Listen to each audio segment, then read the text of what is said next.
Ellis Vaughan, a player who I signed when I first came to Guernsey, a player who I've really tried to be a father figure to. I've tried to guide him through his footballing career, and our vice-captain is not available for today's game against top of the league Ebbsfleet because he was seen leaving a bar in the early hours of the morning.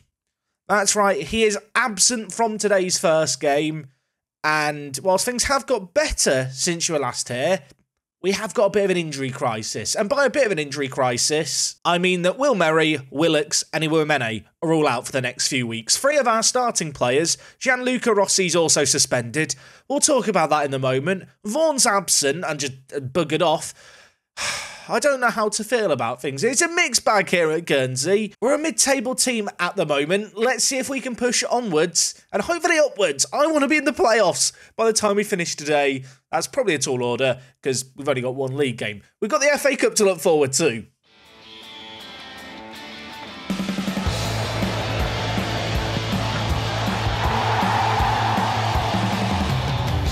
How is it going, folks? Welcome back to Guernsey. Welcome back to season number 4, a season which didn't really start as planned last episode. We are back today. We're currently in 10th. We have won a few games in a row, but as you've seen by the team and the general state of play, it's been anything but straightforward. First 3 games of the season played, no wins in them, and we didn't get a win right away to end the month of August. August was just a write-off. We lost to Weston-super-Mare at home, a team who were 22nd in the league. They were actually somehow below us without a point going into this one, and they battered us 3-1. The good news is the month of September has been better. We kicked things off with a 2-1 win against Dartford. Willocks and Kitongo getting on the score sheet. Kitongo, of course, the new signing, the new kid on the block, actually has 2 goals and 2 assists in 7 appearances. Suddenly starting to look like a good player, mostly because he's been starting a load of games because people keep getting suspended or injured or stuff. Speaking of injuries and, well, suspensions in this case, Roscoe,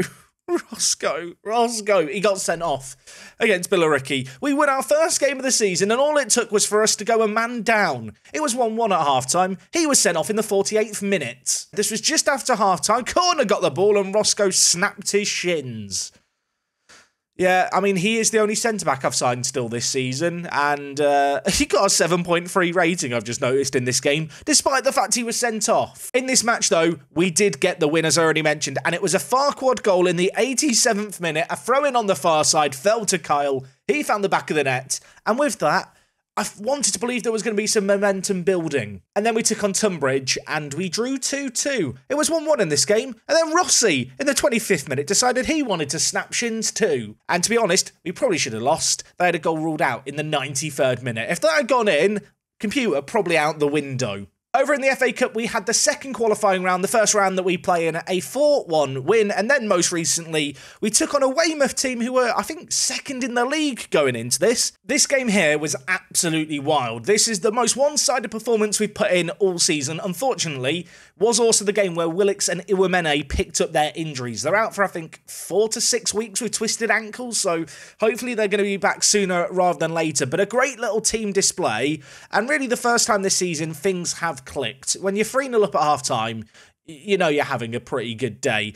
In this game as well, you might have noticed it, we were playing our 4-4-2. I have had to have a bit of a tactical rethink. Having not won a game in August, I opted to bring the wider players deeper to play a more conventional 4-4-2 versus a 4-2-4, and also look to not just hit the ball to the wings with our keeper straight away. I think on a bigger pitch in the wider areas, there was more time and space for perhaps slightly less technical wingers to get down the ball, get their head up, and kind of maintain possession. With us moving on to smaller pitches especially, but also just the higher quality of opposition, they don't get as much time and space on the ball. So we have ended up playing this system with the deeper midfielders. And as a result of that change, I have also changed the fullbacks onto support. And since we've made this change, we definitely have looked better. And this is the formation that through the last month or so really has seen a turnaround in our fortunes, albeit despite winning 3 of our last 4 league games, we are still only in 10th. And, well, with a game in hand on a couple of the teams above us, we could still climb a little bit more. I don't want this to come across as sour grapes or anything, but we are top of the XG table as things stand. So it's top of the table. The top of the table in Ebbsfleet, or at least that's what I'm going to try and claim. A little bit of transfer news to tell you about. Shatayo has now left the club. He's been loaned to Poole till the end of the year. They are paying all of his wages, which is pretty good for us. He's leaving at the end of the year anyway, so he's as good as gone now, but I mean, we get to see how he does on loan for a year. And Johnny Stuttle has also left the club by mutual termination. I lined up a new striker replacement. This man didn't want to be here. He was crying 24/7, but then when I tried to sell him, he turned down every offer that went his way. So I told him to bugger off. We released him with no compensation and picked up a replacement. And the replacement is a player that we actually looked at, I think, in the transfer special. I don't know if it made the cut of the video, although I think it did. Carlos Lumbreras. I definitely said that incorrectly. We'll just call him Carlos. Mon amigo. Mon is French. Is it mes amigo? No, that's my friend. I don't speak Spanish. We have agreed to play him as an impact sub, and I think with his physicals, with his mentals, and his really good technicals for this level, he is going to be a really useful option just to throw on when we need a goal. Good news for Jack Dozen away day fans. 2 away games today, Ebbsfleet and Wealdstone. Wealdstone in the FA Cup third qualifying round are a team in our division. I hope we're going to be able to win both of these and keep our good little run of form going. Let's go see if we can make it happen, shall we? Today, we're heading not too far away from London to Ebbsfleet Football Club, and we're just off the River Thames. Hopefully, we're not going to lose any more footballs like we did last time. I hope the pitch is better in game than it is from the looks of things here. Is that sand on the pitch? What are they treating the pitch with? I mean, look, I'm not a groundskeeper, so I don't know how this works. There's probably an art to it all. That does not look like a football pitch to me. I've got to say, very big fan of the entranceway in the back of the stadium here at Ebbsfleet. You can have a look in at everything that's going on. Look at this. They've got the reflection of a Shell garage in the mirror. Oh, it's actually very nice. Is it just me, or does it look a bit like a swimming pool? Welcome T2 there. Welcome T2 there. I was getting ready to dock points from them, but having moved the camera, I can confirm they have spelt their sign correctly. I've infiltrated a building estate, and I can peek through and I can see the hallowed turf, so it does exist. I've not been able to find any car parking, but this is one of the stands here, and look, there's a car wash next door. So whilst there isn't great car parking, you just have to park on this street, they have got some facilities here at Ebbsfleet. I'll be honest, Ebbsfleet, your stadium just looks like a big red shed with one main stadium that looks like a swimming pool. You've got a good car wash though, so 5.5 out of 10. Team selection for this game is certainly a weird one. With all the absences we've got with the injuries, the suspensions as well, there's not a whole lot of options, especially when it comes to the midfield. It definitely has a bit of a makeshift look about it. Up top, we've got Brett, Mabulu and Farquad, although Carlos is going to be on the bench. The midfield sees Atkinson, who last year was a regular starter on the left, play out on the left for us. Kitongo, who came in to kind of be the versatile striking option, now all of a sudden finds himself at right midfield. And in the centre of the midfield, Dylan Crow's playing.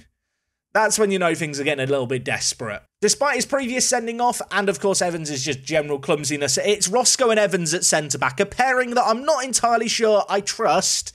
I'm just going to hope that they're going to start to click and stop fouling people, stop getting red cards and just be well behaved. I do still want to sign a centre-back. I've just not found the right man yet. So this game is a really, really big one. Another tricky away game. I should stop doing tricky away games for the live commentaries and episodes. I should just go take on a team further down the league and hopefully secure a win. Just looking at things in the early stages of play here, we're edging out possession. Average position is much higher up the pitch for us. We're smothering them in a 4-4-2 versus 4-4-2 battle as things stand. Despite all of that, almost 20 minutes in no highlights. Don't want to alarm anyone. We're in the 35th minute, and well, I was about to say, we've not had a highlight. I've jinxed it into existence. Right, can we make something happen here? We've been on top in this game, but there's not been a great deal of opportunities either way. And while we're defending like that, maybe we're just going to gift them an opportunity. Roscoe flies into a tackle. That makes my heart skip a beat every single time. Finney goes wide to far. He's going to put it in the middle, and Josh Windass has scored against us. I mean, this was a well-worked goal, I suppose. The ball in from the right-hand side here by far was a nice one. Who was that who lunged in with a tackle? It was Roscoe. I feel like I'm looking for someone to blame. Sometimes you just have to hold up your hands and go, it was a nice goal. I think that was probably one of them. It's not exactly been a classic. There's been 2 shots on target in 45 minutes. I'm going to tell the players they've been terrible. I don't think I'm overreacting. We've not been good enough.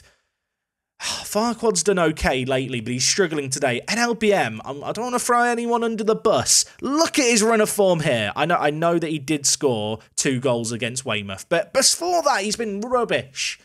Maybe I should take him off and bring in Carlos before too long. There's actually a kick-off highlight. So you know what? Maybe it's a good job I didn't make any changes. Or maybe I'm going to regret not making any changes sooner. Do feel like we've got a bit of a makeshift look at the back. And Farquad, what are you doing? What was that? Osborne wins the header. If they now just score immediately, I'm gonna cry. Nkrumah, Windass, surely he was offside. Flag wasn't raised, it's hit the post. Right, I'm going to take off Farquad, I think, rather than NLBM today. I'm also going to bring in Livingston for Zach Atkinson and then move both Kitongo and Livingston forward, swap them around and keep them on attack. It could be a fool's errand, but I feel like we need to get a bit more joy in the wide areas. Try and stop their wing-back, especially at left-back, from getting forward. By pushing our wingers forward onto their defence as well, maybe we can try and, well, bait them into making a mistake, committing a foul, causing them some issues there. There's half an hour left. It's still 1-0 Ebbsfleet. There's still only been, 4 shots on target this game? We've had the 2 shots on target in this half. Nothing is happening. Gonna ask the players just to go more direct with our play now. Still looking to pass it into space, although I do question if maybe the passing into space is the reason we're struggling so much. They have had 1 shot on target, it's gone in. It was a really good opportunity, which provided a lot of expected goals. We've not created enough in this game, have we? There's 10 minutes left. It's 1-0 Ebbsfleet. This is the most depressing, miserable run of live commentary games I can remember. I mean, they're top of the league for a reason. I suppose the reason is they play boring football where they just eke out results like this. They've had 6 yellow cards. They're a dirty team. It doesn't matter what I want to rant about. This is the ramblings of a lunatic. It's 1-0 Ebbsfleet. Wasn't even a good game to watch. Congratulations to Ebbsfleet, still unbeaten this season. They are actually a good team. So as much as it was a boring result, and I'm going to, begrudge the way in which they've done it, there is a reason why they've got 22 points after 8 games. They are actually decent. I can't even claim we're top of the XG table anymore. It's just a miserable day. As we sit in 12th, right in the middle of the pack at this point in the season, it's fair to say things haven't exactly gone to plan. I really felt like we'd maybe turned a corner, especially after we pummeled Weymouth 5-0, because they are a team up there in the playoffs. I don't want to overreact too much because we are, 3 points behind them? In fact, 3 points behind Weymouth in 7th. That is something that we could really, really easily turn around. And I do feel like we've been unlucky with injuries, but that said, what we've just witnessed there wasn't good enough. I need to remind myself, I do have money, there is some wage budget to spend. Maybe I should actually be looking to strengthen things more than I already have, especially in that midfield area where, let's be frank, if you're playing Dylan Crowe at box-to-box midfielder or ball-winning midfielder, something's gone horribly wrong. If the bad news is that things aren't going to plan, the good news is there's another away day. We're going to be taking on Wealdstone in the FA Cup, a competition we went on a massive run in last year. Would love to try and repeat those heroics against a team who are in our own division. A little bit of a test for us. They haven't won a game yet in the league, so they're probably going to beat us now. I don't want to say I'm being reactionary, but based on what we just witnessed, I did spend the last week trying to find some new players to sign to add a bit more quality. One of the players I found is a player who I was looking for throughout the whole of pre-season, Morgan Williams, 26 years old. He wanted like £2,000, I think, when we talked to him during the summer. This man can play naturally anywhere across the defence. He can play right back, left back, centre back. He can also play right wing back. Consistent, loves important matches, naturally fit. He would be an immense signing if we could pick him up. I think he's a very good player for this level. The other player I'm looking at is Harry Kite. There's a bit more interest in Harry, less certain to get his signature. You can see Barrow and Hartlepool, 2 other teams looking at him. Hartlepool are down in the National League. Barrow are in the National League as well. So we're kind of trying to pick up players that teams in the league above us want, which I suppose is a good sign, right? It means that they must be good. At least that's the logic I choose to follow. Neither's coming in for particularly cheap, but way within our wage budget, so hopefully that's going to happen. I've also just noticed we can sell him Minogue's sell-on clause that he has with Barnsley. I can get £31,000 and we get none of his next transfer fee. So far, he's not actually playing any football for them. He's a fringe player. I mean, are they likely to sell him on for any money? Is it mad for me to be considering just taking the £31,000 immediately? I'm not going to do it. Let me know in the comments. Would you take that? I mean, it's basically working on the assumption he won't be sold for £120,000 in the next, year and a half, 2 years of his contract? It doesn't seem like the worst offer. One of the reasons last season we were able to sign Minogue was because of an FA Cup run. So if we could do that again now, that would be amazing. It starts with this third round qualifier against Wealdstone. It's away from home. They've not won in the league. This is a game I've picked to do because I want to believe we can actually win it. So Wealdstone is another London-based club, and I'm hoping that I've kept my mouse roughly in the same place so I can just zoom in on where it is, because otherwise I wouldn't find this stadium. Here it is, Grosvenor Vale. What is going on the pitch? What is this? Has someone been graffitiing on the... What is that? I'm looking at Street View options, and I don't want to alarm anyone. There might not be many today. I've got as close as I can to the stadium. You've got some nice parking, although no lines painted. We won't judge too hard. In terms of the entranceway, you can see the main bit here. It's not quite Ebbsfleet, is it? It's proper quaint, this. Welcome to Wealdstone FC. We're definitely in the right place. There is definitely grass. What did catch my eye was this sign. What is the word that they've blurred out there? Please blank our neighbours and leave quietly. What could that be? What is please blank our neighbours and leave quietly? Could be anything. Fill in the blank, blankety blank down in the comments. You know what? It's not been jazzy enough, has it? That Wealdstone section. I'm going to go on Google Earth, type in the place, and we're going to zoom in dramatically like it's the start of a Hollywood movie. And Wealdstone Football Club. Here it is, everyone.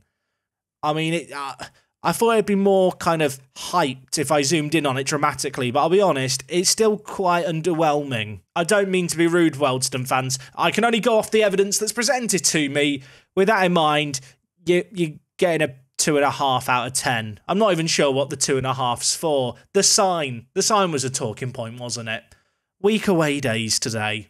I'm trying to make a stand. I'm trying to stick to some principles. Ellis Vaughan not featuring in the squad. If he doesn't want to turn up, I'm not going to play him. I did actually this year extend his contract by 2 years because he agreed to an optional contract extension. He's now been at the club for enough years that he is homegrown. I could sell him if I want, and to be honest, don't be surprised if in the winter, if not before, he's gone. Rest of the team looks fairly standard. Kitongo drops to the bench with Rossi coming back from suspension. I need this guy on the pitch. He's our best player when he's on his game. I say that. He's had a couple of good games. The rest have been rather mid. But maybe having sat in timeout, been suspended, he's had a chance to think about what he's been doing wrong, and the number 8 can come up good for us now. Wealdstone also playing a 4-4-2 for this match. Look at their recent form. We have to win this one. If we don't, I'm going to question everything. I'm going to go out and sign even more new players. 15 minutes in, not a classic game so far. Nothing has happened. In fact, there's been one shot so far. Possession's been fairly even, but the game's been bogged down in the midfield. I'm going to try getting rid of the pass it into space instruction. That is an instruction that works really well if you have a physical advantage, and also if you've got good passers of the ball who can see those opportunities to get those kind of through balls into dangerous areas. I do question if maybe that's the reason we've been struggling. Sometimes it's as simple as one little instruction. Let's turn it off. If we score immediately, I'm going to claim I'm a genius. I'm a genius. NLBM scores. It's his 5th goal of the season. Farquhar with the assist. I don't want to get carried away after one goal. Maybe we're back. Really nice play by Farquhar to just nip in ahead of Powell and steal away the ball. NLBM immediately on the shoulder of the defender. And I'll tell you what, that was actually a really good finish. Rossi on the far side, back from suspension, just giving them the ball. That's not what I wanted to see. Although last time they had the ball, we caught them out in possession and scored immediately. And I thought for a second we might be about to do the same again there. It's dealt with well though. Gallagher though keeps the play alive to NLBM. Can't get the flick on. Reynolds down to Chambers-Perillon. Now with Higgs. I'll tell you what, Chambers-Perillon, what a name that is. I'm probably saying it incorrectly, but what a name that is. He gives it to Reynolds. It's played through by Higgs. Don't foul him. Gallagher. Could you hear the pain? I could feel the pain. They were giving away a penalty. Not for the first time this season. It's a penalty in a pointless area. It's a silly area to give it away. It's Reynolds to step up and take it, and it's smashed down the middle. It's 1-1. First shot of the game they've had, and it's from the penalty spot. It's so bitterly disappointing, these games that we've had, where I feel like we've not been playing all that badly. We've been in control for the most part, and then we just throw away 3 points with penalties. We did it against Maidstone, of course. We've had all these red cards and ill-disciplined moments as well. Even when we've been winning games, we've just never looked... I want to say we've never looked comfortable. We've just never looked like a cohesive unit of a team. We've got this weird... thing going on this year. I don't really know what to put my finger on with it either. Like, is it just bad luck? Can you just hold up your hands and go, well, we've been unlucky? That feels like such a cop-out. Maybe it's just a lack of quality at the back that's costing us. We've got a chance here. NLBM, through, hits it. Great save by the keeper to parry it wide. And it remains 1-1. Half-time in this game, hardly a classic. One golden opportunity for either team. Besides that, there's not been a great deal in the way of opportunities. I suppose what I could do is I could take off Young and move Osborne forward. In fact, I'm going to change things up slightly here. I'm going to play Osborne as a ball-winning midfielder on support. And I'm going to tell Teixeira, advanced playmaker on attack. Actually, you know what? Rossi, advanced playmaker on attack. Could that work? I think that could work. So I'm going to move Osborne into the midfield, Rossi into the middle as well, and then we're going to bring in Kitongo for Teixeira on the right wing. Why haven't I thought of this before? I am going to switch Kitongo to winger on support. I feel like 3 attacking midfielder roles probably wouldn't be the best of ideas. Team talk made, tactics changed, instant impact please, Dylan Crow whips it in, it's headed goalwards, and I'll tell you what, that was only just over. It has just dawned on me, if this stays 1-1, this goes to a replay, and I've not really planned my day around doing the replay today. I thought we'd beat Wealdstone. I mean, there's still time to beat them, but I am starting to panic, I am starting to get worried. I didn't realise how much we relied on Will Merry, but his absence really has been felt, I feel like, this season so far. They're on the attack. Ajayi. Oh my word, they nearly scored. Gallagher, who gave away the penalty, walking the tightrope of a yellow card. He's going to throw it inside. Rossi playing in that middle role now. Something new for him. Ball dinked towards Farquad. He's through. He's hit it. It's not pretty. It's not sexy football. But you know what? We'll just take it at this point. It's a dinked ball over the top by Roscoe. Farquad's dancing on them again. I think he's just decided he's a dancer. That's his go-to celebration, it feels like now. He dances on the bodies of his enemies. And I'll tell you what, if he wants to dance some more and score more, it'd be appreciated. Rossi in the middle again. I'll tell you what, Rossi as an advanced playmaker is having some fun in this game. Atkinson, Gallagher, inside, NLBM's there. Lovely build-up play. Can he square it? He shoots. I mean, he's hit the post. He's now had one saved. Surely the next one he has is going to go in. That's not how that logic should follow, but it's the logic I'm going to choose to go with here. We do still have the ball. Farquad's there. Square it. Kyle, square it. Kyle, why did you shoot? He shot because he knew the keeper couldn't catch it. It's 3-1 here. Breathe a sigh of relief. My logic's held up. NLBM scored. Oh, everything's fine. The overwhelming emotion right now is relief more than pure joy. I'm glad that I think we're going to win this game now because I just want to win a game of football. Chambers Perillon in a dangerous area with a free kick. If they get one back, maybe I need to panic. But we've been so good in this game, really. 3-1 is the least that we deserve. They've not created nearly enough in this game. The strikers have looked amazing for us. There might be another chance for them to show us how amazing they are here. Back post, Kitongo takes it down, hammers it in, and a man whose praises I really should be singing more, Kitongo, finds a goal, and now he's dancing as well. We're all dancing. It's a very dancey atmosphere here at Guernsey. Maybe that's where we're going wrong. In training, we're doing dancing practice instead of playing football. NLBM, ball across. Kitongo kind of found himself playing more and more in that right midfielder spot with Rossi suspension, with Merry getting injured. There's been games he's had to play there. I'm going to level with you. He's kind of impressed me out there. 4-1, this game is done. They're probably looking for a consolation. I'd like another goal for a bit of confidence building. I say that knowing that we beat Wealdstone 5-0 and then lost the very next game 1-0. But you know what? One more would be nice, wouldn't it? Farquad, can he get it? Of course he can. That's game, set and match. If it wasn't already done, it absolutely is now. It's Guernsey 5, Wealdstone 1. I'm just kind of glad that we've actually seen a win in a live commentary. It took 5 matches to get one. Yes, it's against a team bottom of the league that we're in, and it's in the cup anyway. But ultimately, it's 5-1. It was a great performance. A variety of goal scorers is always nice to see. And some proof that actually, when we do click, when we are playing at our very best, we actually are a good football team, I swear. With that win, we entered the 4th qualifying round of the FA Cup, 1 round away from potentially Football League opposition, which would be great. Not sure we can necessarily expect a 3rd round placement like we did last season. That was pretty immense. If we do that 2 years in a row, I mean, that would be surprising, especially with our recent form. Just going to hope that we can keep the momentum going, unlike last time we scored 5, where we beat Weymouth and then lost 1-0 to the team top of the table. I can almost guarantee you that between this episode and next time, there will be new signings, we will have new players, so you better tune in tomorrow to find out who I've managed to pick up, and if we are any closer to being in the top 7 and that playoff spot the board crave. If you have enjoyed today's video, do drop a like on it. Besides that, take care, have a lovely rest of your day. I'll see you tomorrow for more. It's me, Jack, and I'll talk to you in a bit. I'm out.